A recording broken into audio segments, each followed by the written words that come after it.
மனமார்ந்த நன்றி. மற்றவங்க எல்லாம் வம்பு இருக்குன்னு என்ன கூப்பிடுவாங்கம்மா. பாருங்க, ரெடியா இருக்காங்க என் சகோதரர்கள். ஏதாச்சும் பேசுங்க, ஏதாச்சும். என்னங்க பேசுறது? எக்ஸ்ட்ரீமா ஒரு விஷயம் போயிட்டு இருக்கு, அதை பத்தி தான் பேச முடியும். இப்போ ஒரு மிகச்சிறப்பான திரைப்படங்கள் கொஞ்ச நாளாக நான் வர்ற ஆடியோ ரிலீஸ் ஃபங்க்ஷன் எல்லாம் ரொம்ப நல்லா இருக்கு. எல்லா படங்களுமே சிறப்பாக எடுக்கிறாங்க. இந்த படத்தை பற்றி எந்த ஒரு முன்னோட்டமும் எந்த ஒரு விஷயமும் தெரியாமல் நான் வந்து திடீர்னு இந்த விழாவில் கடந்துக்கும் போது தான்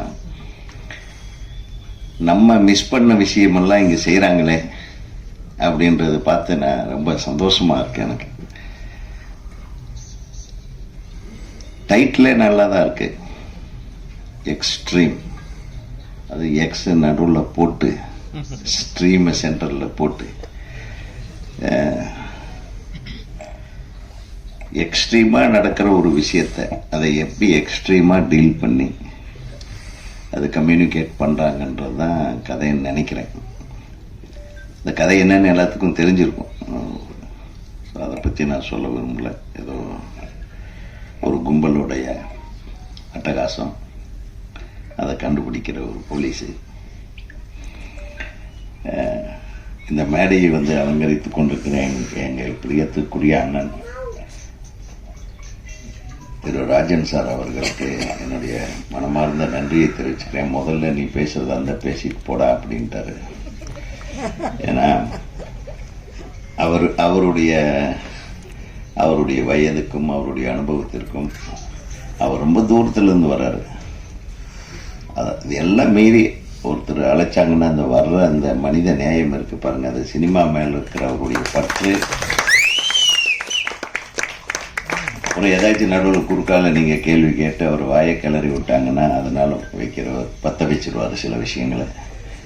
அது பத்திக்கிட்டே தெரியும், ஒரு வாரத்துக்கு உங்களுக்கெல்லாம் தீனியா இருக்கும்.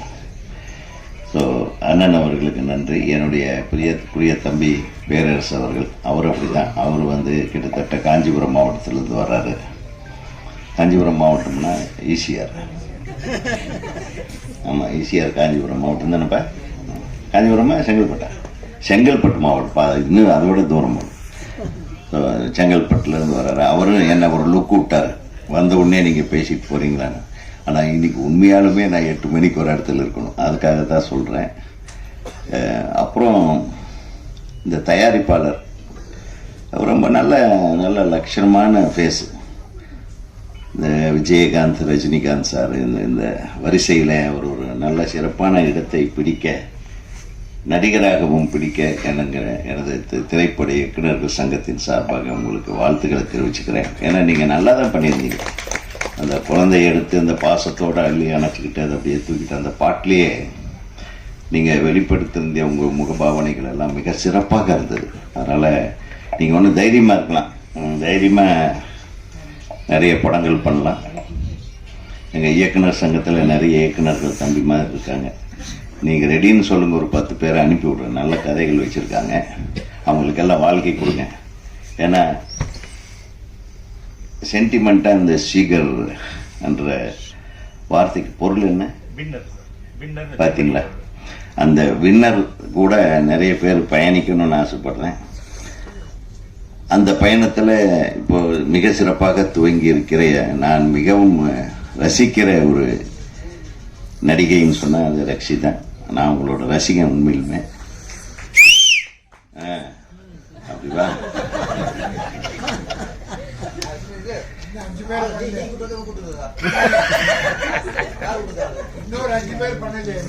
ஏன்னா நான் போன வாரம் ஒரு படம் பார்த்தேன் 4 நாளைக்கு முன்னாடி. அதுலேயும் ரக்ஷிதா சூப்பராக நடிச்சிருந்தாங்க. அதாவது வெரி வெரி டிஃப்ரெண்ட் கேரக்டர். அது நடிக்கிறது மிகப்பெரிய தைரியம் வேணும். இது ஆக்சுவலாக இவங்களுடைய ஒரிஜினல் தைரியத்தோட இதில் நடிச்சிருக்காங்க. அந்த போலீஸ் கம்பீரம், அந்த லுக்கு. பொதுவாகவே இந்த இவங்களுக்கு வந்து கண்ணழகின்னு ஒரு பேர் வைக்கலாம். அவ்வளோ அழகான கண்ணு. ரொம்ப சந்தோஷம் என் பக்கத்தில் உட்கார்ந்ததுக்கு.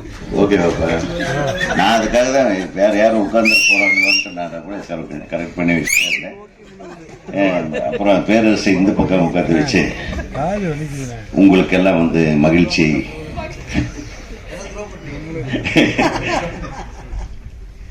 அப்புறம் அபி நக்ஷத்ரா, ரொம்ப கியூட் கேர்ள்.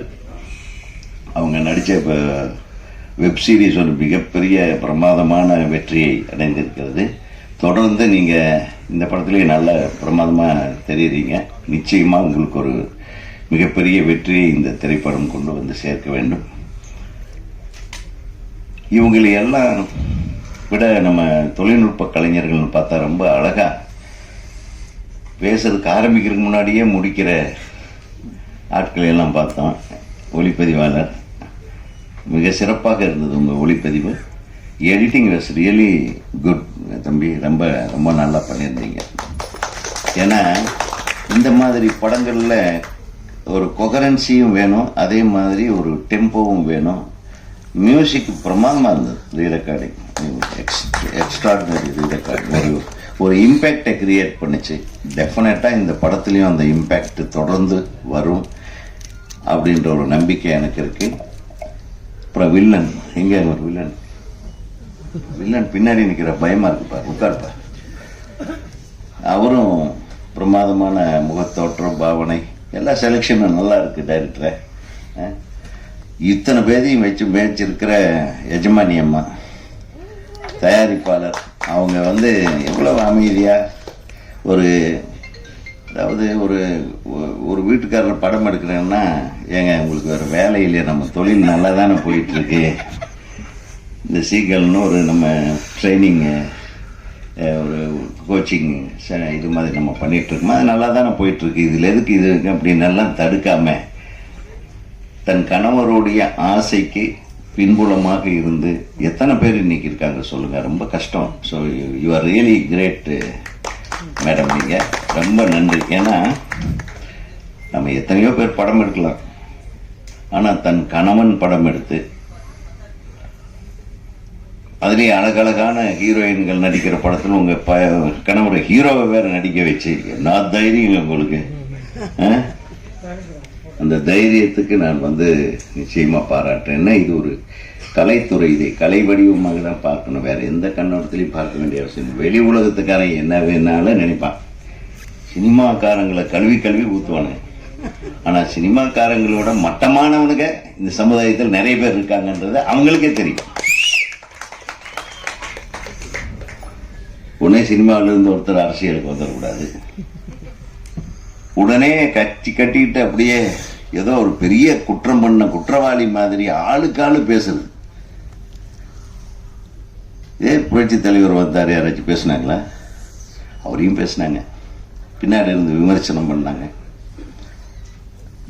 எந்த ஒரு நடிகர், இப்போ விஜய் சார் எடுத்துங்க, ஒரு கட்சி ஆரம்பிச்சிருக்காரு, இப்ப கண்டென்ட் கேட்டிய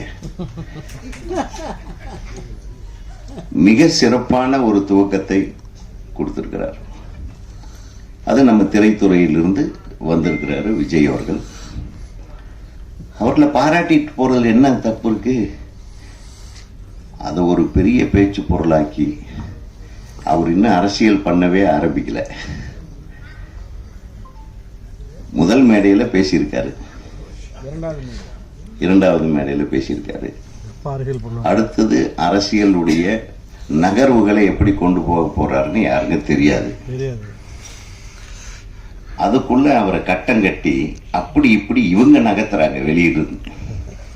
எதுக்கு? நல்லா வரட்டும், அவர் ஒரு மாற்றத்தை கொண்டு வரட்டும். இதில் என்ன இருக்கு? யாரு வேணாலும் அரசால வரலாம், யாரு வேணாலும் சினிமாவுக்கு வரலாம். எங்களுக்கு சினிமாவும் அரசியலும் ஒண்ணுதான். கரெக்டா? பேரறிஞர் அண்ணா திரைப்படத்துக்கு வசனம் எழுதியார். கலைஞர் அவர்கள் திரைப்படத்துறையிலே வசனம் எழுதினார், தயாரிப்பாளராக இருந்தார்.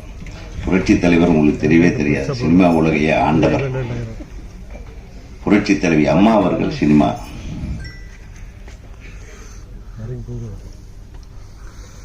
இன்றைய முதல்வர் சினிமா துறையிலிருந்து வந்தார், இன்றைய துணை முதல்வர் சினிமா துறையில் இருக்காரு.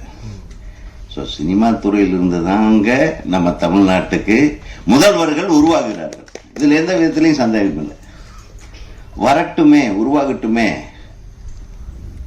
அது என்ன வர்றதுக்கு முன்னாடியே 1008 பிரச்சனையை பண்ணி ஒருத்தர் குழப்புறதுக்குன்னே எல்லாம் ரெடியா இருக்கிறாங்க. எப்படி ஒரு சினிமா ரிலீஸ் ஆகி ஃபர்ஸ்ட் ஷோவிலேயே எல்லாத்துக்கும் குழப்புறாங்களே, அந்த மாதிரி இதையும் குழப்பம் நினைக்காதீங்க. ஆக ஒரு சிறப்பான சினிமாவை எடுக்க வந்த சீகல் நிறுவனத்தோட தலைவர் அவர்களை நான் வாழ்த்த கடமைப்பட்டிருக்கிறேன். அவருடைய துணைவியார் அவர்களையும் வாழ்த்த கடமைப்பட்டிருக்கிறேன். இந்த திரைப்படத்தில் மிகச் சிறப்பான பங்கு, அதாவது இந்த வாரமே நமக்கு ரக்ஷிதா வாரம் அப்படின்னு கொண்டாடலாம் போது. அடுத்தது உங்க படம் ஏதாச்சும் இருக்கணுமா, ஆடியோ ரிலீஸ், அதுக்கு கூப்பிட்டுரு, அதுக்கு யாராச்சும் சொல்லி ஆள் வச்சு கூப்பிட்டுருங்க. இப்போ ஒரு அருமையா ஒரு நீங்க முதல்லயே சினிமாவுக்கு வந்திருக்கணும். நீங்க சின்ன திரையிலேயே உங்களை அப்படியே கொண்டு போய் சேர்த்துட்டீங்க. நீங்க பெரிய திரைக்கு வந்திருந்தா நிறைய நடிகைகள் பயந்துருப்பாங்க.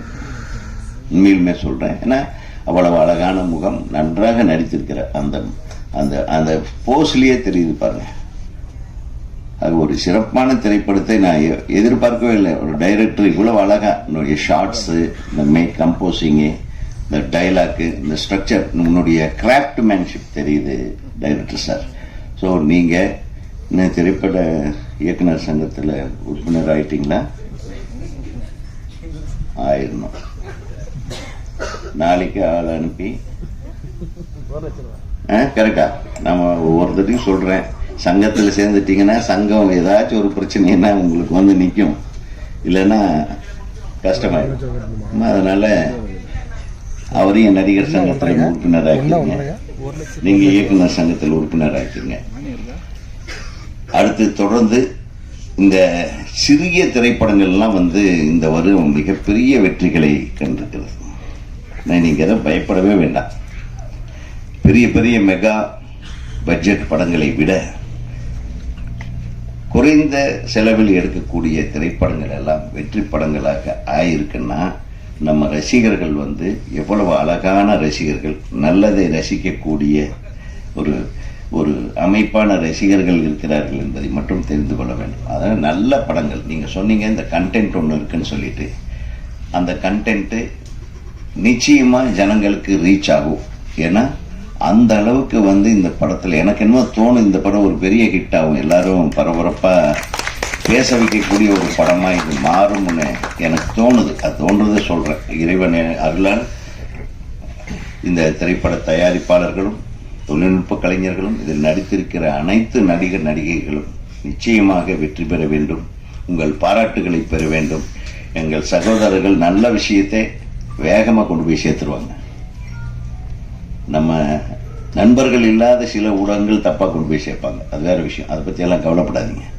ஸோ நம்ம நண்பர்கள் நிச்சயமாக உங்களை வாழ்க வாழ்க என்று வாழ வைக்கத்தான் அவர்கள் இங்கே வந்திருக்கிறார்கள். ஆகவே அவர்களுக்கும் எனக்கு நன்றி செலுத்திக் கொண்டு என்னுடைய உரையை முடிக்கிறேன். வாழ்க, வெல்க எக்ஸ்ட்ரீம்.